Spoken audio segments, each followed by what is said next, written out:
And welcome back to AMHQ Weekend. We're lucky enough to have Chris Heim back with us. We're talking trees and trying to prevent more catastrophic issues when it comes to tree damage. We know that obviously for much of the eastern seaboard, for many places where we have these storms, we have a lot of trees. And you've been advising people on how things they need to look for in trees should we have a storm that rolls through. Where would you inspect? Do you look high aloft? Do you look at the trunk? What are some of the things you look for? You look at the whole tree. Is the tree leaning? Does it seem to be leaning more than it used to?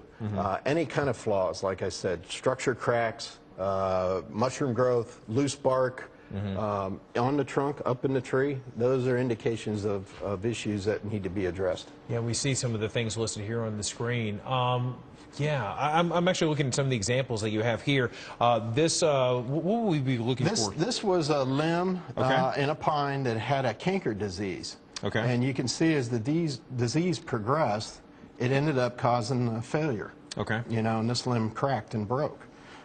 So, you know, there are things that need to be identified up in the canopy of the tree. I can imagine so, and then when you have the strong winds that come through, not even tornadic activity, but straight line winds, these things can break, snap, and they can, I guess, become projectiles and cause even more damage.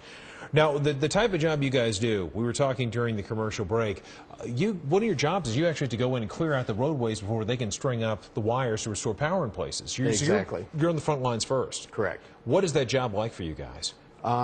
Obviously, extreme conditions, remote conditions. We're going into an area where there's no power, there's no motels, nothing like that. So they are basically the first responders to get those lines cleared so the power companies can restore power to the public. If we have people that are tuning in today and they happen to have an old tree that is, as you described, it seems to be in a weakening state. It's an area that's prone to strong storms, like say in the southeast, maybe the northeast. What steps should they take if they know that a tree is in bad shape? Without a doubt, the first thing you want to do is contact an ISA certified arborist to come out and do an inspection on the tree. Okay. And they can give you good advice on what condition that tree is in and what kind of hazards it may present. Okay. And then construct a program from there to either maintain the tree or possibly remove the tree. It seems like a devastating thing to remove the tree, but by removing that tree, you can avoid possibly huge problems later. Exactly. All right, Chris Heim, thanks so much for your time. Thank you, Reynolds. I appreciate it. All right, let's send it back to you guys. Kelly?